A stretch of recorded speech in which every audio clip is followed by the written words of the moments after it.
VSR గారు, సమాజం చాలా వేగంగా ముందుకెళ్తోందని చెప్తున్నారు. కానీ సమాజం చాలా వేగంగా వెనక్కిడిపోతుంది.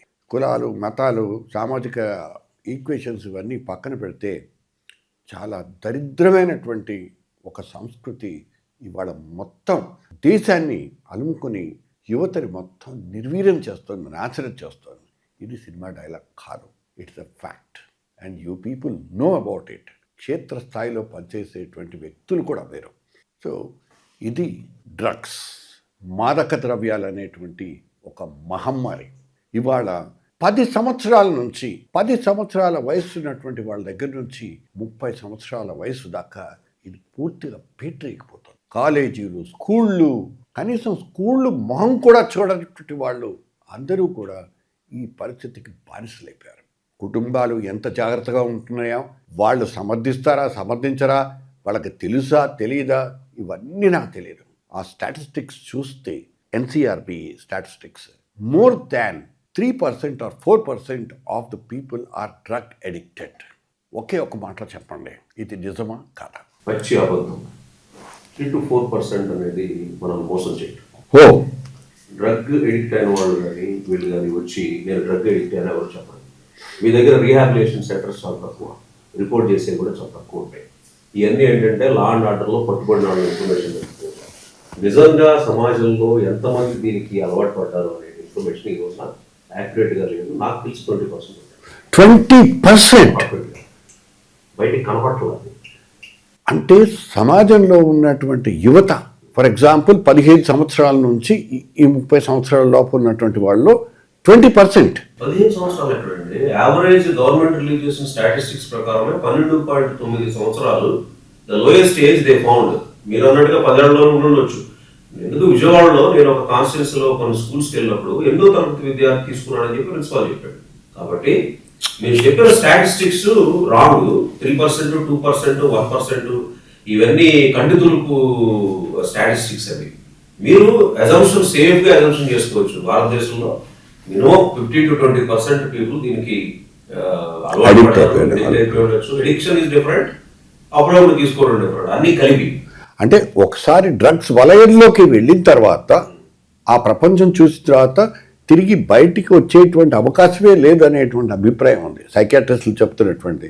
అంటే వాళ్ళు చాలా చాలా జాగ్రత్తగా ఉండకపోతే తప్పకుండా బానిసలు అయ్యేటటువంటి. జాగ్రత్తగా ఉండాలి అంటే అతను మీరు ఎలా ట్రీట్ చేస్తున్నారు? ఒక క్రిమినల్ గా ట్రీట్ చేస్తున్నారా, ఒక పేషెంట్ గా ట్రీట్ చేస్తున్నారా? ఓకే, భారతదేశంలో ఇంకా మన లాస్ ఎలా ఉన్నాయంటే, ఒక డ్రగ్ కి అలవాటు పడిన వ్యక్తిని క్రిమినల్ గా ట్రీట్ చేస్తున్నారు. క్రిమినల్ గా ట్రీట్ చేసినప్పుడు విధానం వేరుంటుంది, ఒక పేషెంట్ గా ట్రీట్ చేసినప్పుడు చూసే విధానం వేరుంటుంది. వీడు నేరస్తుడు, రోగి. కరెక్ట్. ఈ డ్రగ్ కి అలవాటు పడిన వాళ్ళు రోగులు. అది లేకపోతే బతకలేకపోతున్నారు. అది ఒక మానసిక రోగం. మీరు అన్నట్టుగా ఒకసారి అలవాటు పడిన తర్వాత అసలు ఎందుకు అలవాటు పడతారో అనేది మనం రూట్ కాజ్ తెలియకుండా, అసలు ఇప్పుడు జరుగుతుందల్లా ఏంటంటేనండి, రూట్ కాజ్ తెలియకుండా సొల్యూషన్ ఫైండ్ చేశారు అంటాడు.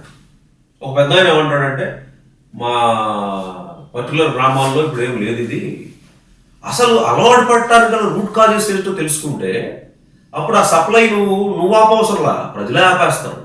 నువ్వు సప్లై ఆపినంత మాత్రాన ప్రజలు ఆ యొక్క అలవాటు నుంచి బయటపడతారు అనేది అభూత కల్పన. సమాజంలో వచ్చిన మార్పులు మీరు ఇందాక అన్నట్టుగా మన సామాజిక అంటే సోషల్ ఫ్యాబ్రిక్, కల్చరల్ ఫ్యాబ్రిక్ మారిపోయింది. సామాజిక, కల్చరల్ అంటే ట్రెడిషనల్ ఇవన్నీ కూడా మారిపోయినప్పుడు, సమాజం మారిపోయినప్పుడు ఈ యూత్ వాళ్ళు ఏ ఎన్విరాన్మెంట్లో జీవిస్తున్నారు అన్నదాన్ని అర్థం చేసుకోకపోతే, వీడు కన్జ్యూమ్ చేసుకుంటున్నాడు, వీడు క్రిమినల్ అనుకుంటే ఏమీ అవ్వదు అక్కడ. అంటే రూట్ కాజెస్ ఐడెంటిఫై చేయకుండా మా దగ్గర ఒకటి ఉంటుంది కార్పొరేట్లో, మేము అంటూ ఉంటాం, నువ్వు ప్రాబ్లమ్స్ ఏ వినవు, అన్నిటికీ ఒకటే మెడిసిన్. ప్రస్తుతం అలా జరుగుతుంది. రూట్ కాజెస్ ఏంటి? గవర్నమెంట్ దగ్గర ఇన్ఫర్మేషన్ ఉందా? నా వ్యూలో కొన్ని పాయింట్స్ చెప్తాను నేను మీకు 2 పాయింట్లు చెప్పాను. Social fabric, cultural fabric. Social fabric ఎలా మారిందండి లాస్ట్ 40 years? సోషల్ ఫ్యాబ్రిక్ అంటే సామాజిక పరమైన సొసైటీ. మన సొసైటీ ఎలా మారింది? సమాజం 40 సంవత్సరాల్లో ఎలా మారింది? అలాగే మన కల్చర్ అంటే మన సంస్కృతి, సాంప్రదాయాలు, ట్రెడిషన్స్, కస్టమ్స్, విలువలు, ప్రిన్సిపల్స్ ఇవన్నీ ఉంటాయి కదా. కల్చర్ అంటే అది, సోషల్ అంటే సొసైటీ అంటే మనం ఎలా మారింది అనుకున్నాం. మన చిన్నప్పుడు చూస్తే కంబైన్డ్ ఫ్యామిలీస్ ఉండేవి, ఉమ్మడి కుటుంబాలు. అంటే అమ్మమ్మ, తాతయ్య, నాయనమ్మ, తాతయ్య లేకపోతే అన్నయ్య, తమ్ముడు, అక్క, చెల్లెలు. సరే అక్క చెల్లెలు పెళ్లి చేసి బయటకు వెళ్ళొచ్చు. లేదా అంకుల్, ఆంట్, మామయ్య, అత్తయ్య అలాంటి సంబంధాలు ఉండేవి. ఏదైనా ప్రాబ్లం వచ్చింది అనుకోండి, ఒకళ్ళు కాదు ఒకళ్ళు వీడు మామయ్య ఇంటికి వెళ్తే ఊరుకోరా ఏమైంది నేను చూసుకుంటాగా, మీ అమ్మకి నేను చెప్తాగా, మీ నాన్న నాకు చెప్తాగా అనే సాంత్వన ప్రొవైడ్ చేయగలిగే ఒక ఈకో సిస్టమ్ ఉండేది. అప్పుడు కూడా ప్రజల్లో ఏంటంటే ఒక సోషల్ సపోర్ట్, నైబర్కి ఏమైనా ప్రాబ్లం ఉంటే సహాయం చేయాలి అన్న తత్వం ఉండేది, ఒక దయా గుణం ఉండేది. ఇప్పుడు ఏమైందంటే మెల్లగా కంబైన్డ్ ఫ్యామిలీస్ నుంచి న్యూక్లియర్ ఫ్యామిలీస్కి వచ్చేసాం. అంటే భార్య, భర్త, పిల్లలు. న్యూక్లియర్ ఫ్యామిలీస్ నుంచి సింగిల్ పేరెంట్స్కి వచ్చేసారు. What are the reasons? మనం ఒకళ్ళ తప్పు, వాడి తప్ప, వీడి తప్ప అని పక్కన పెడతాం. బట్ సొసైటీ ఎలా మారుతుంది? ఓకే, ఆ న్యూక్లియర్ ఫ్యామిలీస్ నుంచి సింగిల్ పేరెంట్స్కి వచ్చేసాం. వచ్చేసినప్పుడు ఏమవుతుందండి, పిల్లలు పెరిగే ఎన్విరాన్మెంట్ మారిపోయింది. ఇంకోటి ఏంటంటే ఇద్దరు జాబ్ హోల్డర్స్ అయిపోయారు.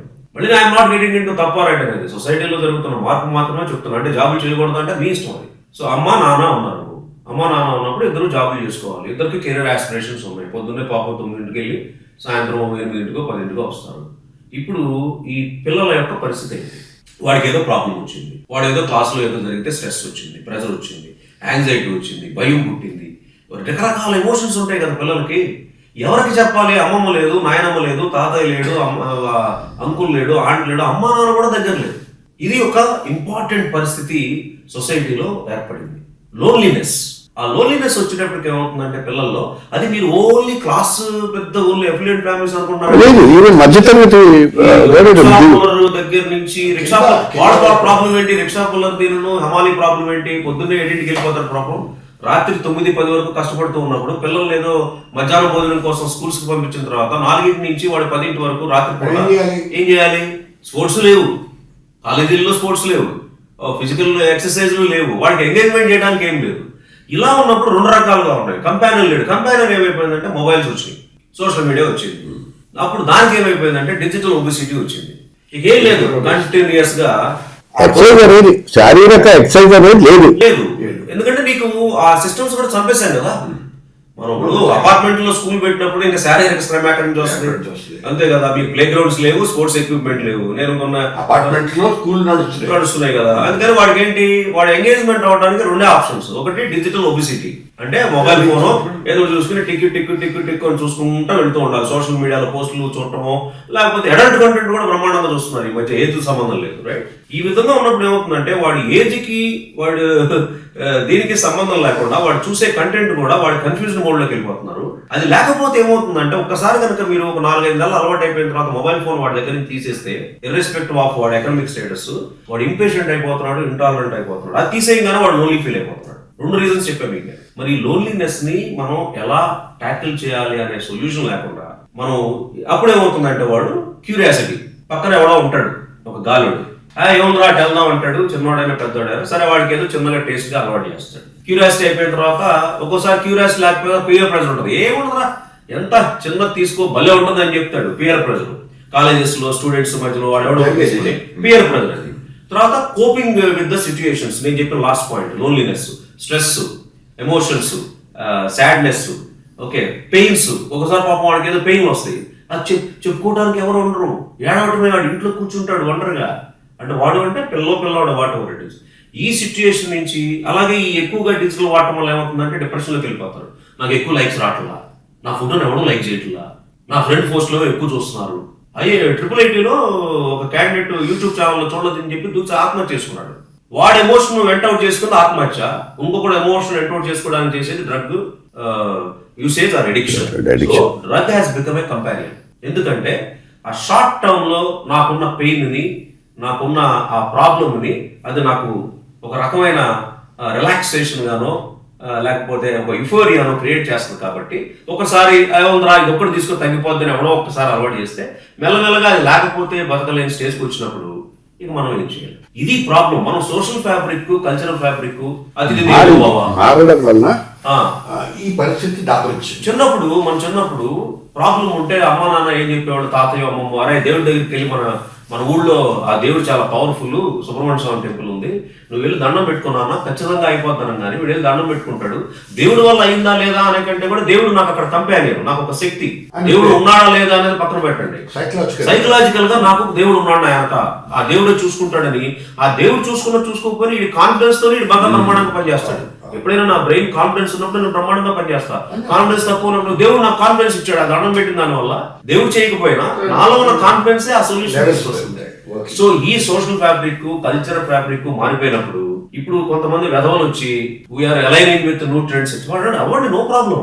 కానీ సోషల్ ఫ్యాబ్రిక్, కల్చరల్ ఫ్యాబ్రిక్ అనేది ఒక లెవెల్ కి మెయింటైన్ చేస్తేనే ఈ దేశమైనా ఏ దేశమైనా బాగుపడడానికి chance. Otherwise 40-50%, 70% people in western countries are living on chemicals. మన 20-35% అంటే సైకలాజికల్ ప్రాబ్లమ్స్ ఎక్కువైపోయినాయి. వీటి వల్ల లోన్లీనెస్ వల్ల. లోన్లీనెస్ ఉన్నప్పుడు యాంటీ డిప్రెసెంట్ తీసుకోవచ్చు, ఒక solution. Proper doctor, psychologist, psychiatrist వీళ్ళందరూ ఉంటారు, అదొక పార్ట్. 2, ఏదో మెడిటేషన్ చేయమ్మా, ఏదో చిన్న ప్రాబ్లం అయితే మెడిటేషన్ చేయి, యోగా చేయి, నువ్వు కొంచెం కామ్నెస్ రా అనేది 2వది. 3వదేమో లోన్లీనెస్ వచ్చినప్పుడు డిజిటల్ ఒబెసిటీకి వెళ్ళటం 3వది. 4వది ఏఈ లేవు నాకు, better use it drug, relaxation. So ఆ రూట్ కాజెస్ ని నాకు తెలిసి ఈ కంట్రీలో ఇంతవరకు ఫైండ్ చేసి ఇది ఒక హెల్త్ ప్రాబ్లం, ఇది ఒక సోషల్ ప్రాబ్లం, ఇది ఒక లా అండ్ ఆర్డర్ ప్రాబ్లం, ఈ 3 ప్రాబ్లమ్స్ ని అనుసంధానం చేసుకుంటూ సొల్యూషన్ చేయకపోతే పంజాబ్ టైప్ లోనే జైళ్లు నిండిపోతాయి. పంజాబ్ జైళ్లు నిండిపోతాయి. ఎందుకంటే నువ్వు వాళ్ళని క్రిమినల్ గా ట్రీట్ చేస్తున్నావు. రిహాబిలేషన్ చేసిన తర్వాత అక్కడ 60% రిలాక్స్ అయినాయి. అంటే సోషల్ కల్చరల్ ఫ్యాబ్రిక్ మారినప్పుడు నువ్వు సొసైటీలో మళ్ళీ బయటకు వచ్చిన తర్వాత నీకు ఎన్విరాన్మెంట్ మారలా. ప్రపంచం మరి ఎన్విరాన్మెంట్ ఎలా మారాలి అంటే దానికి చాలా ఎడ్యుకేషన్ సిస్టమ్ నుంచి, పేరెంటల్ సిస్టమ్ నుంచి, మనం చేసే పండగలు, సెలబ్రేషన్స్, ఇన్ఫ్లుయెన్సర్స్ ఉంటారు. ఫర్ ఎగ్జాంపుల్ ఒక పండగ, ఫర్ ఎగ్జాంపుల్ తెలంగాణలో బతుకమ్మ పండగ మన చిన్నప్పుడు ఉండేదే కానీ ఇంత లేదు కదా, ఎస్ఆర్ను. కానీ దానికి ఓవర్ ఇట్ ఈస్ ఒక బ్రాండ్ తీసుకొచ్చారు బతుకమ్మ పండగ అంటే ఒక కల్చర్ ని బిల్డ్ చేయగలిగారు కదా లాస్ట్ 10 ఏళ్లలో. అలాంటి మన కల్చర్ ని బ్యాక్ తీసుకురావాలి. ఆ కల్చర్ అంటే మళ్ళీ మళ్ళీ let us not go to Hinduism or Muslim or Christian, అది కాదు. రిలీజియన్ కాదు, principles, moral values, principles, ethics, ఏది రైట్ ఏది తప్పు, సోషల్ కంట్రోల్స్ ఏంటి, మనం ఏ లెవెల్ వరకు ఎప్పుడు రైట్ డెసిషన్ ఎప్పుడు రాంగ్ డెసిషన్, ఇన్ఫర్మేషన్ రైటా రాంగా, దీన్ని మనం ఎలా రెస్పాండ్ అవ్వాలి, ఇదంతా ఒక కల్చర్. మన కల్చర్లో ఇన్బిల్టే కొన్ని ఉన్నాయి. అతిథి దేవోభవ అన్నాం. ఇప్పుడు మా పిల్లలు అతిథి దేవోభవ ఎవడబడుచుకుంటాడు, ఎవడో నాన్ ఫ్రెండ్ వచ్చాడు, అక్కడ కూర్చుంటాడు, నాన్నతో మాట్లాడతాడు, వెళ్తాడు. ఇదివరకు అయితే నాన్న మంచిలు తీసుకురా, నా అంకుల్కో నాకు దండం పెట్టు, నమస్కారం పెట్టు అంటే వాడికి ఒక కల్చర్ నేర్పాం మనం. ఓహో, అలాగే ఒక తప్పు ఒప్పు మనల్ని అబ్జర్వ్ చేస్తే మన పిల్లలు పెరుగుతారు కదండి. నేను మాట్లాడే ప్రతి మాట, నేను ఫోన్లో మాట్లాడే ప్రతి మాట వాడి వ్యక్తిత్వాన్ని బిల్డ్ చేస్తుంది. నేను చేసే ప్రతి యాక్షన్ వ్యక్తిత్వాన్ని బిల్డ్ చేస్తుంది. నేను హ్యాండిల్ చేసే సిచ్యుయేషన్, ఎమోషన్స్ ఉన్నప్పుడు ఎలా హ్యాండిల్ చేస్తున్నాను, కోపంగా ఉన్నప్పుడు ఎలా హ్యాండిల్ చేస్తున్నాను, నా పిల్లల వ్యక్తిత్వాన్ని బిల్డ్ చేస్తాయి. So parents have to ask a question, society has to ask a question, government have to ask a question, why we are giving loneliness to our kids and youth? Is it the mistake of the youth or us? Okay, so ఇప్పుడు ఒక చిన్న example చెప్తారండి. చాలా కాలం కిందట journalist డైరీలో ఒక story చేశాను. తల్లిదండ్రులు ఇద్దరు రోజువారీ కూలీ, డైలీ వేజ్ అన్నది చాలా పాపులర్ స్టోరీ ఇది. కొలీగ్ జాఫర్ జర్నలిస్ట్ తను చేశాడు. సో వాళ్ళిద్దరూ ఏంటంటే తల్లిదండ్రులు కూలి పనికి వెళ్ళిపోవాలి. కూలి పనికి వెళ్ళడానికి ఆ పసికందుకి ఏం చేస్తారంటే ఉగ్గుపాలతో పాటు కొంచెం నల్లమందు వేసేసి వెళ్తారు. ఇది చాలా కాలంగా జరుగుతున్నటువంటి అరాచకం. వీళ్ళు ఎప్పుడో 5 6 ఎప్పుడో ఇంటికి వస్తారు, అప్పుడు దాకా ఉయ్యాలి. సో ఈ పిల్లవాడు పెరిగి పెద్దవాడై 10 ఏళ్ళ స్థాయికి వచ్చేటప్పటికి కనీసం కాళ్ళతో నిలబడలేనటువంటి, కాళ్ళ మీద నిలబడలేడు, అది నడవడం రాదు. సో ఇటువంటి పరిస్థితులు కూడా మన సమాజంలోనే ఉన్నాయి. మధ్యతరగతి సంగతి వదిలేయండి, తల్లిదండ్రులు ఇద్దరు పనిచేస్తున్నప్పుడు ఈ పరిస్థితి ఇంకా దారుణంగా తయారవుతుంది. Is there anything like what you can say, ఒక పర్టికులర్ ఇప్పుడు మీరు అంటారు సంస్కృతిని వెనక్కి తీసుకురావాలి, కల్చరల్గా మళ్ళీ వెనక్కి తీసుకొచ్చి ఇచ్చేయాలనేటువంటి ఒక పద్ధతి. ఈజ్ దర్ ఎనీ అదర్, ఇది ఒక ఎమర్జెన్సీ సిచ్యువేషన్ లాంటిది. బాధ్యత ఎవరిది? ప్రభుత్వానికి. ఒక ఇద్దరు కూలి పనులు చేసుకునే వ్యక్తులు ఇద్దరు బయటకు వెళ్లాల్సిన సిచ్యువేషన్ వచ్చిందంటే వాడు ఆర్థిక పరిస్థితి బాగాలేదు. మరి మనం ఇప్పుడు చాలా చేస్తున్నాం కదా. మనం ఇప్పుడు 40 ఏళ్ళు 50 ఏళ్ళు 75 ఏళ్ళు స్వతంత్రం వచ్చిన తర్వాత ఇంకా ఇద్దరు ఇప్పుడు తల్లిలో తండ్రి ఇంటి దగ్గర ఉండి పిల్లాడిని చూసుకోవడానికి ఆపర్చునిటీ లేదు. ఎందుకంటే వాళ్ళు బయటికి వెళ్ళి సంపాదించకపోతే ఆ రోజు అన్నం ఉండదు. మరి ఏం చేస్తారు? బయటికి వెళ్ళాలి, కష్టపడాలి, పని చేయాలి, సంపాదించుకోవాలి, అన్నం పెట్టుకోవాలి. ఇంట్లో చూడటానికి ఎవరు లేదు. మరి వాళ్ళని నేను ఒకళ్ళు ఇంట్లో పెట్టి ఏం పర్లేదు నువ్వు ఇంట్లో ఉన్నా సరే నీ ఆర్థిక పరిస్థితి బాగుంటుంది అని చెప్పి చేయటానికి చేయాల్సిన బాధ్యత ఎవరిది? సోషల్ సెక్యూరిటీ ఎవరు ఇవ్వాలి? ప్రభుత్వం ఇవ్వాలి. మరి ప్రభుత్వం ఫెయిల్ అయినట్టేగా. ఎందుకు ఇద్దరు పని చేయాలి? ఒకళ్ళ ఫ్యామిలీ చూసుకోవచ్చుగా. ఇప్పుడు మళ్ళీ నేను జనరల్లోకి వెళ్తా, తండ్రైనా చూసుకోవచ్చు, తల్లైనా చూసుకోవచ్చు. ఓకే, ఆశతో గ్రీడీతో బయటకు వెళ్ళి పనిచేసే సిస్టమ్ వేరు. మీరు చెప్పిన సిస్టమ్, మీరు చెప్పిన ఎగ్జాంపుల్ ఏంటంటే ఉదాహరణ, ఇద్దరు బయటకు వెళ్ళి పనిచేస్తేనే అక్కడ కూడు గుడ్డ మిగులుద్ది, రైట్?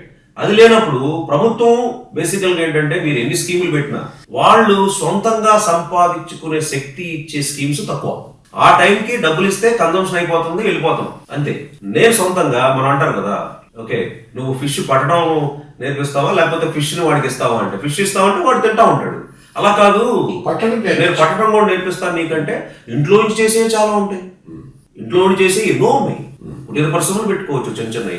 ఒక చిన్న స్విమ్మింగ్ మెషిన్ పెట్టుకోవచ్చు, దానికి ఏం ఎడ్యుకేషన్ అవసరం లేదుగా. అంటే మనం చూడాల్సింది ఏంటంటే ఆర్థిక సామాజిక పరిస్థితులు అవి ఉన్నాయి, పక్కన పెడదాం, అవి పెద్ద ఇష్యూస్ అవి. బట్ ఆర్థిక పరిస్థితి అనేది, పర్ క్యాపిటల్ ఇన్కమ్ అనేది ఎంత గొప్పగా చెప్తున్నాం ఈ రోజున, కానీ అది లేదే. ప్రభుత్వానికి సంబంధించినటువంటి విషయం అది. ఇప్పుడు నేను అనేది ఏంటంటే ఇటువంటి వ్యక్తులు, పిల్లలందరూ కూడా ఒక 10 ఏళ్ళు 15 ఏళ్ళు 20 ఏళ్ళకి వచ్చేటప్పటికి టోటల్ అన్ప్రొడక్టివ్ గా తయారైపోతున్నారు. Medically they are unfit, psychologically they are not able to perform. మానసికంగా వాళ్ళు ఎదగలేరు, లేకపోతే ఒక ఇంటర్డిపెండెంట్ సిచ్యువేషన్. డ్రగ్స్ తీసుకున్నటువంటి వ్యక్తులు ఒక 5 ఏళ్ళ తర్వాత 10 ఏళ్ళ తర్వాత ఎలా ఉంటారు అంటే ఆ సమాజంలో ఈ జనరేషన్ అంతా ఎలా తయారవుతుంది, దీని మీద నాకు ఫోకస్ కావాలి. ఇప్పుడు చూడండి, ఇందాక నేను చెప్పింది డ్రగ్స్ అలవాటు పడటానికి నేను కారణాలు చెప్పాను, కానీ సొల్యూషన్ అంత ఈజీగా లేదు. మనం చెప్పే సోషల్ ఫ్యాబ్రిక్, కల్చరల్ ఫ్యాబ్రిక్ మార్చడం అనేది అది ఒక 20-25 సంవత్సరాల ఒక మిషన్.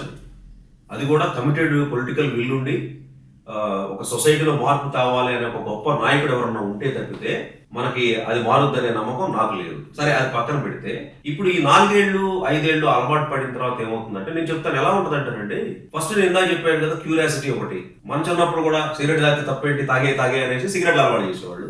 మెల్లగా ఆల్కహాల్. మన దరిద్రం ఏంటంటే ఇప్పుడు ఆల్కహాల్ అనేది కామన్ చేసేసారు. ఇప్పుడు మీరు వెబ్ సిరీస్ లో చూడండి, ఈ మన సినిమాల్లో తల్లి, తండ్రి, కొడుకు, కూతురు అందరూ కూర్చొని తాగుతూ ఉంటారు. తాగితే తాగడమే కాదు, పచ్చి బూతులు తెచ్చుకుంటూ ఉంటారు.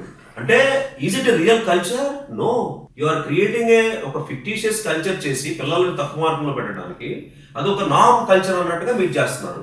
ఇలాగే రేపు సో ఇట్లా ఉన్నప్పుడు ఏమవుతుందంటే క్యూరియాసిటీతో తీసుకుంటాడు, 2 పియర్ ప్రెజర్ తో తీసుకుంటాడు. ఇది రిపీట్ ఇందాక చెప్పాను నేను ఎందుకని చెప్తున్నానంటే లెవెల్స్ ఉంటాయండి ఇందులో. ఫస్ట్ తక్కువ తీసుకుంటారు, ఏదో క్యానబీస్, చిన్న వీడు. కొంతమంది ఏమనుకుంటారంటే ఏముంది, అది ఒక చిన్న లీఫే కదా, తీసుకుంటే పర్లేదు అని పెద్ద వాళ్ళే మాట్లాడుతున్నారు ఈ మధ్య. సొసైటీలో అఫిలియేట్ పొజిషన్స్ లో ఉన్నాళ్ళు ఏముంది అంటారు. వాళ్ళు నిజమైన నా దృష్టిలో నేరస్తులు. చెప్పకూడదు కదా.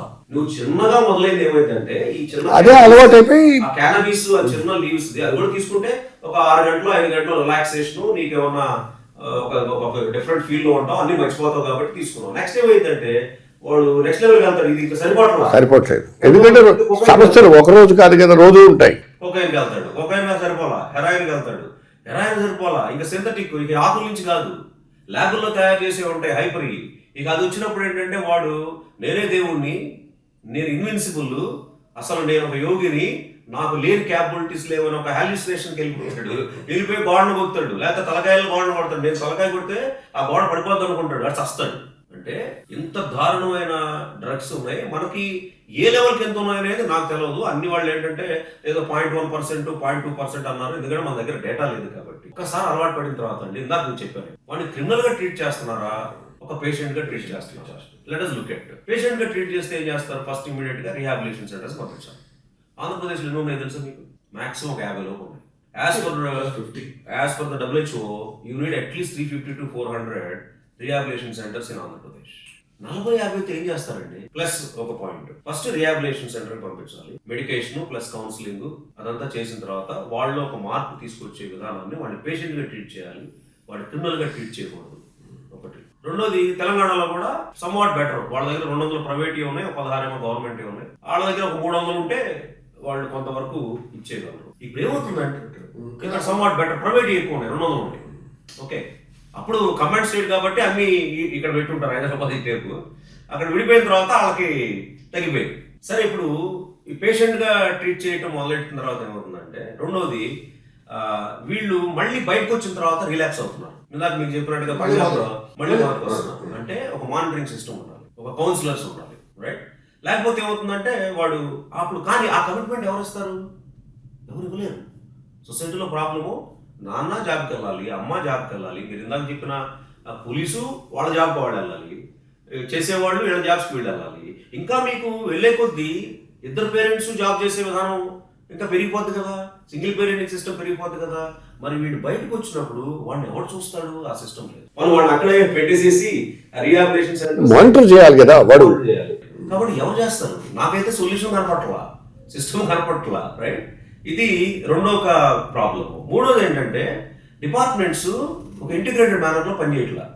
దీన్ని కొంచెం మనం కంట్రోల్ చేయాలంటే సోషల్ డిపార్ట్మెంట్ ఉంటుంది, మనకు సోషల్ జస్టిస్ డిపార్ట్మెంట్ ఉంటుంది, హెల్త్ కేర్ డిపార్ట్మెంట్ ఉంటుంది, లా అండ్ ఆర్డర్ డిపార్ట్మెంట్ ఉంటుంది, మోస్ట్ ఇంపార్టెంట్ ఎడ్యుకేషన్ డిపార్ట్మెంట్ ఉంటుంది. ఎడ్యుకేషన్ డిపార్ట్మెంట్లో సరే గవర్నమెంట్ వాళ్ళు నేను ఒక కాన్స్టిట్యూన్సీలో హెల్ప్ చేస్తానని చెప్పాను కదా, అక్కడ డిజిటల్ డీటాక్స్ను డ్రగ్ ఫ్రీ ఎడ్యుకేషన్ అని పెట్టించాం. నషాముక్త్ భారత్ అని చెప్పి మన గవర్నమెంట్ ఆఫ్ ఇండియా వాళ్ళు స్టార్ట్ చేశారు. పిల్లల్ని డ్రగ్కి దూరం నషాముక్త్ భారత్. కానీ అదే పెద్ద నాకు తెలిసి అంత ఎఫెక్టివ్గా లేదు. కాకపోతే ఎడ్యుకేషన్లో పిల్లలకు చెప్పొచ్చు టీచర్స్, కానీ పేరెంటల్ ఎక్కువ ఇన్ఫ్లుయెన్స్ ఉండేది.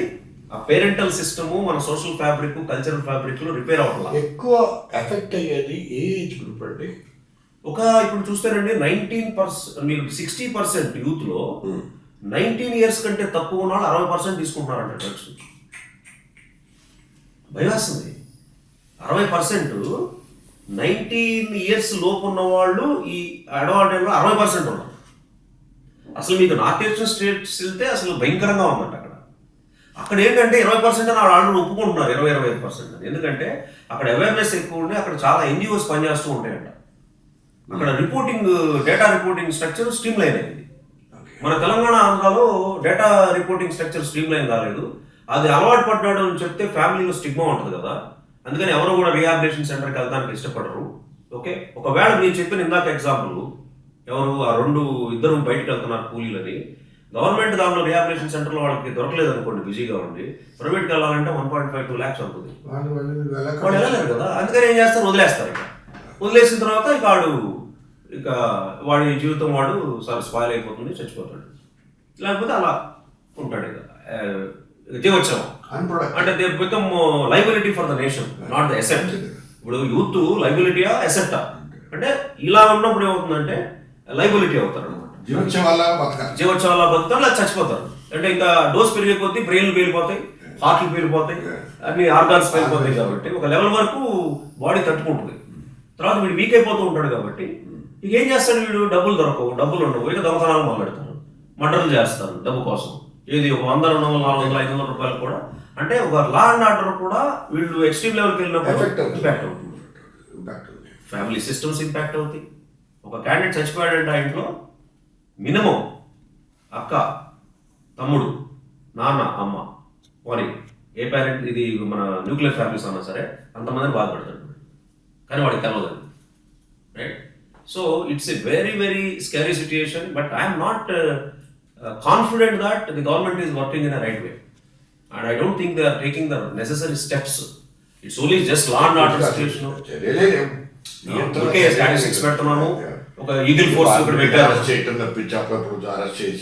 సార్. అయిపోయిన తర్వాత అరెస్ట్ చేసి చూపించి వాళ్ళు క్రిమినల్ గా చూపించడం వల్ల నీకు సొల్యూషన్ లేదు. ప్రివెంటివ్ మెకానిజమ్స్, ప్రెడిక్టివ్ మెకానిజమ్స్ ఎలా పెట్టాలి? ఓకే, పిల్లలు ఇలా వెళుతున్నప్పుడు తల్లిదండ్రులకి టైం లేనప్పుడు పోని గవర్నమెంట్ ఏమన్నా హౌస్లు పెడుతుందని అనుకోండి. ఏది తల్లిదండ్రులకి టైం లేదు పిల్లలతో స్పెండ్ చేయడానికి, వాళ్ళు లేని టైంలో పాపం వీళ్ళు ఏమన్నా ఒక రీక్రియేషన్ సెంటర్స్ పెట్టి, రీహాబిలిటేషన్ సెంటర్స్ అనేవి రియాక్టివ్, అలా వద్దు. పాపం ఆడుకోవడానికి ఒక పార్క్లో లేకపోతే ఒక స్పోర్ట్స్ ఎక్విప్మెంట్ పెట్టి వీళ్ళందరినీ మ్యాండేటరీగా స్కూల్స్ వాళ్ళే నువ్వు 4 తర్వాత నుంచి 6 వరకు 7 వరకు వీళ్ళని అక్కడ ఆడించాలని చెప్పేసి ఎవరైనా పెడతారా? ఎందుకంటే స్కూల్స్లో లేవు కాబట్టి సపరేట్ సెంటర్స్ పెట్టండి, వాళ్ళని పంపించండి, ఫిజికల్ ఎక్సర్సైజ్ చేయించండి. I think this is the biggest challenge now today. Social problem ఉంది, కల్చరల్ ప్రాబ్లం ఉంది, గవర్నెన్స్ ప్రాబ్లం ఉంది. నేను వాడు కల్టివేషన్ చేయకుండా ఆపాను, సప్లై ఆపుతున్నాను, డిమాండ్ ఆపట్లా. డిమాండ్ ఆపాలి ఆ, సప్లై కాదు. సప్లై డిమాండ్ ఆపాలి. విస్తరించాలి, కానీ డిమాండ్ మాత్రం పూర్తిగా ఆపేయాలి. అసలు నువ్వు డిమాండ్ ఆపామంటే సప్లై అయిపోద్ది కదా. అయిపోద్ది కదా. ఏమవుతుంది, సప్లై పెరిగిపోతుంది. అయిపోతుంది. అంటే సమ్ పొలిటికల్ లీడర్స్ వింటుంది ఏంటంటే డ్రగ్ పెడ్లర్స్ తో నెక్సెస్ అయిపోయి చేసుకుంటారు. వాడికి కావాల్సినప్పుడు వాడు సంపాదించుకుంటున్నాడు. బడ్డీ కొట్టుల్లో దొరుకుతున్నాయి అంటున్నారు, కాలేజెస్ స్కూల్స్ ముందు అమ్ముతున్నారు అంటున్నారు. What is this? I don't want this type of a country కదా. ఊరికే నేను గొప్పలు చెప్పుకుంటే సరిపోదు కదండి. సో ఎడ్యుకేషన్ సిస్టంలో మార్పు రావాలి, చిన్నప్పటి నుంచి పేరెంటల్ సిస్టంలో మార్పు రావాలి, సొసైటీలో మార్పు రావాలి. మన జనరేషన్లో అవుద్దా అంటే నాకు తెలియదు. Some people say you are confident, కాదు నువ్వు చాలా ఇదిగా ఉన్నావు అని చెప్పేసి. బట్ నాకు తెలిసి ఏంటంటే ఆ డైరెక్షన్లో పనిచేసే విధానం పెడితే చాలు మన జనరేషన్లో. So can we have something like education department, health department, law and order department, social department, and create as a one, I think, a nodal officer whose job is only to control the demand, not supply. వీళ్ళంతా supply మీద ఎక్కువ focus చేస్తున్నారు. నేను అసలు డిమాండే చంపేయాలంటున్నా. ఆ demand ఎందుకు వస్తుందనే దానికి రూట్ కాజ్ కనుక్కుంటే అప్పుడు నాకు ఆ డిమాండ్ తగ్గించడానికి కావాల్సిన సొల్యూషన్స్ వస్తాయి. నువ్వంతా సప్లై అయిపోయిన తర్వాత, క్రిమినల్ అయిపోయిన తర్వాత రీహాబిలిటేషన్ సెంటర్స్ పెడితే it is reactive. So we need proactive, predictive, preventive.